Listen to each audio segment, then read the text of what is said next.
In this video, we will be looking at oxidation reduction reactions. Sometimes these go by the shorthand redox for short. So in an oxidation reduction reaction, or redox, every redox reaction we have involves a transfer of electrons. You can really see the electrons moving from one element to another or from one compound to another. But just by looking at a reaction, it can be tough to determine what happened to the electrons. Where did the electrons go from? Where did they go to? Just looking at the reaction sometimes isn't obvious what happened.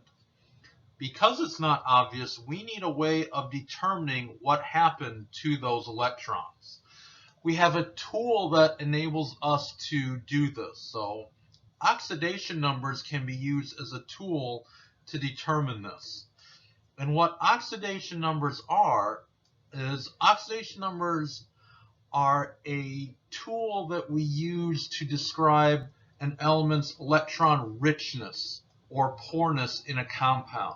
It kind of gets at the electron density in a compound.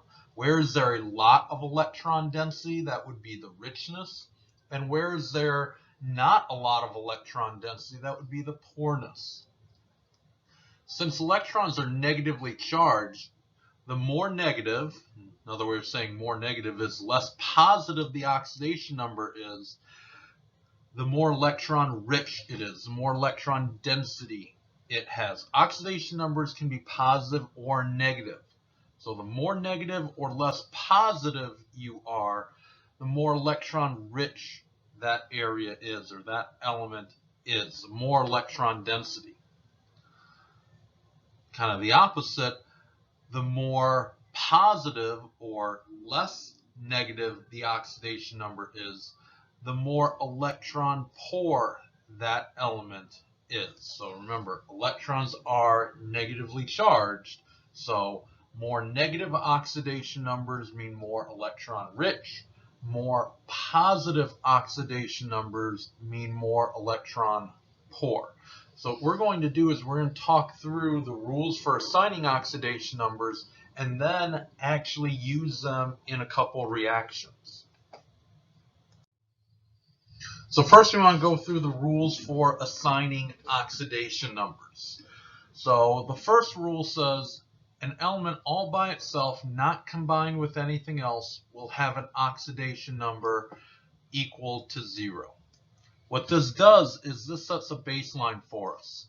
Oxidation numbers can be positive or negative, so that 0 kind of represents that middle point. We now have a way to describe an atom's electron richness or poorness, comparing how it is when not combined with anything. Second rule says the oxidation number for monoatomic ions is equal to the charge of the ion. Very important note here. This is extremely important. I can't emphasize this enough. Oxidation number and charge are not, definitely not, synonyms of each other that can be used interchangeably. What we're going to see is that there's a relationship between them, but that doesn't mean that they are synonyms or can be used interchangeably. What it means is that the value happens to be the same. Our third rule for oxidation numbers says in a compound the sum of each individual atom's oxidation number is equal to the overall charge. Rule 4, in most compounds, oxygen will have an oxidation number of -2. There are some exceptions to this, but not enough to worry about. We're going to just assume that if we have oxygen in a compound with other things, it's going to have an oxidation number of -2. Rule 5 says in most compounds, the halogens, remember that's group 7A, will have an oxidation number of -1. Here there are some exceptions, and they're important enough that we need to make sure we are familiar with this. And the exception is when the halogens are directly combined with oxygen. In that case, the oxygen rule takes precedence. You deal with the oxygen and then figure out what the halogen had to be. In sixth rule and the last rule, in most compounds, hydrogen will have an oxidation number of +1. Here again, there's a key set of exceptions that you need to be familiar with because they come around often enough that you have to be familiar with, except when directly combined with a metal. In that case, you're going to see that they're not going to be +1. They're actually going to be something else. So I have a separate video for you that goes through all of these rules with examples that kind of show you how these rules get used. I highly recommend pausing this video, watching that other video before going on to deal with the rest of this specific video, because everything else that comes in for this video requires that you're able to successfully know these rules and apply these rules and assign oxidation numbers. So you may want to print out the rules and then have them on hand when you watch this separate video. And that video just has examples of these specific rules. So we want to go through some terms for oxidation reduction. And they didn't necessarily pick the best terms for this. It can kind of be a little bit confusing, so we want to make sure we go through this. First term we sometimes see is oxidized. When we say something is oxidized, what we mean is it's the element that showed an increase in oxidation number. Reduced means that the element showed a decrease in oxidation number. Then we kind of have these strange terms that kind of come from a little bit older language, oxidizing agent and reducing agent. And these are older terms. Agent is really getting at this caused that to occur in something else. It was the agent, it was the cause of something else to happen. So the oxidizing agent was the element that caused something else to be oxidized. It wasn't oxidized, it forced something else to be oxidized. But being oxidation and reduction are paired terms, if it forced something else to be oxidized, it had to be reduced. The reducing agent is that element that caused something else to be reduced. It wasn't reduced, it caused something else to be reduced. In that process, it was oxidized. So what you see here is you have some paired terms. Whatever was reduced was the oxidizing agent. Whatever was oxidized was the reducing agent. That's because you can't have oxidation without reduction. They're paired. You can't have one without the other. So what ends up happening is I kind of color-coded these things. What got reduced will also be the oxidizing agent. What got oxidized will also be the reducing agent. I kind of continue the coloring on this. Whatever got reduced, in the process of it getting reduced, something else had to be oxidized. So it forced something else to be oxidized, so it's the oxidizing agent. When something got oxidized, something else had to be reduced. So when that element got oxidized, it forced reduction upon something else, making that the reducing agent. You always have these paired terms. Whatever was oxidized is the reducing agent. Whatever was reduced is the oxidizing agent. And we're going to see a couple of examples that deal with this. This problem says, in the following reaction, identify which element got oxidized, got reduced, and what the oxidizing and reducing agents were. So our example says Br2 plus 2 NaI goes to 2 NaBr plus I2. So I did is I just kind of made a little chart. And it kind of looks a little bit similar to some of the tally marks we did when we balanced equations. It's kind of the same idea, but here we're not counting number. Here we're looking at oxidation number. So what you want to do is just for every element, both in the reactants and the products, go through and assign the oxidation numbers for. So if we look at bromine, Br2, this is bromine just by itself. It's not combined with anything else. So this bromine is going to have an oxidation number of 0 in the reactants. If we try to assign the oxidation number for the sodium iodide, we would have monoatomic ions. The oxidation number would be the same as the charge. Sodium would be +1, so the oxidation number would be +1. Iodine, charge of -1, would have an oxidation number of -1. Now if we do the same thing for the elements in the products, here we have 2NaBr. Well, that's an ionic compound. We'd be dealing with monoatomic ions. So here bromine would have a charge of -1. That means its oxidation number would be -1. Sodium would have a charge of +1, so its oxidation number would be +1. Iodine, I2, this is just all by itself. It's not combined with anything. An element all by itself, not combined with anything, would have an oxidation number of 0. So now we're looking at this, and now we have all the oxidation numbers assigned.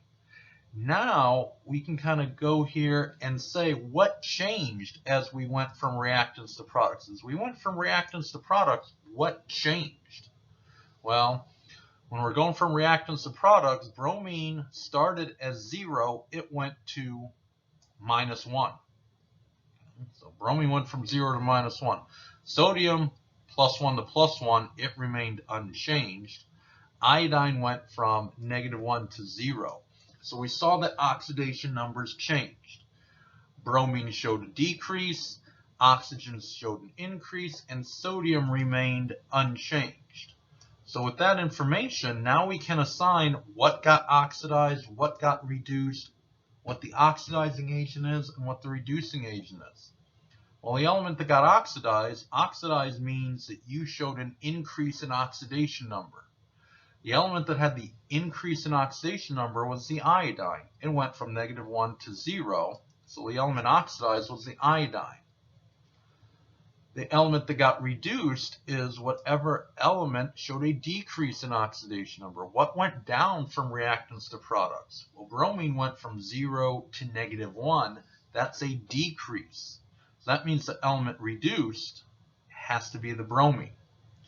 Now we're looking for those paired terms again. Whichever element got reduced is also going to be the oxidizing agent. So that'll be bromine. Whatever element got oxidized must also be the reducing agent. So you're seeing these paired terms again. You're seeing that whatever is oxidized is going to be that reducing agent.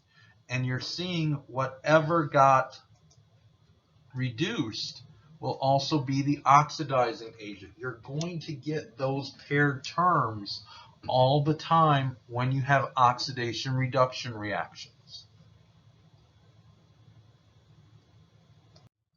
Let's do one more example of assigning oxidation numbers and using that to figure out what got oxidized and what got reduced. So in the following reaction, identify which element got oxidized, which element got reduced, and what the oxidizing and reducing agents were. So again, I kind of made this as kind of more of a tally chart of, okay, let's see what happened with the reactants, let's see what happened with the products. We went through and assigned oxidation numbers for everything using those rules that we had. So for the CO2, I had to assign oxidation numbers for the carbon and the oxygen. Well, the oxygen ended up being -2 because that's what it is in compounds, and then that forced the carbon's oxidation number to be +4. Hydrogen is all by itself, H2, it's not combined with anything, that's going to make its oxidation number 0. Okay. On the product side, we have oxygen in a couple different places, but it doesn't matter because oxygen, whenever it's in a compound with other things, is going to have that oxidation number of -2. Carbon's oxidation number on the product side, now combined with the oxygen, is now going to be +2 on the product side. Hydrogen's oxidation number on the product side is going to be +1. Remember, If you're having trouble assigning these oxidation numbers, you might want to rewatch that separate video on how to assign those oxidation numbers. So now that we have all the oxidation numbers assigned, we can show what actually happened. So in going from reactants to products, carbon went from +4 to +2. That's a decrease. Oxygen remained unchanged, -2, -2. Hydrogen went from 0 to +1. That's an increase. So in going from reactants to products, carbon showed a decrease in oxidation number, hydrogen showed an increase, and then oxygen ended up remaining unchanged in this. So when we're kind of looking at this, now we just have to match the terms with what happened. The element oxidized is the one that showed an increase in oxidation number. The element that showed that increase in oxidation number was the hydrogen. The element that got reduced was that element that showed a decrease in oxidation number. The element that showed that decrease in oxidation number was the carbon. It went from +4 to +2. That's a decrease. That means it got reduced. Now we're looking for those paired terms again. The oxidizing agent has to be the same thing that got reduced. They're paired. The reducing agent has to be the same thing that was oxidized. So the reducing agent has to be hydrogen. Remember, you have to have these paired terms when you're doing this. Whatever got oxidized has to be the reducing agent. Whatever got reduced has to be the oxidizing agent. You're going to see these paired terms all the time when you are going through and looking at what got oxidized, what got reduced. Oxidized matches up with the reducing agent. What got reduced matches up with the oxidizing agent. You definitely want to try to do some of these to make sure that you're okay assigning oxidation numbers, figuring out what got oxidized, figuring out what got reduced. Don't forget, there's a separate video that goes through a bunch of examples of assigning oxidation numbers. It goes through all the 6 rules for assigning oxidation numbers and kind of gives you an example or two for each one that shows you how to go through and do that. Because remember, we're using our oxidized, reduced based upon this idea of assigning oxidation numbers. So in order to be successful at this, you have to make sure that you are taking these oxidation numbers and you're assigning those correctly such that you can match that information with the proper definition.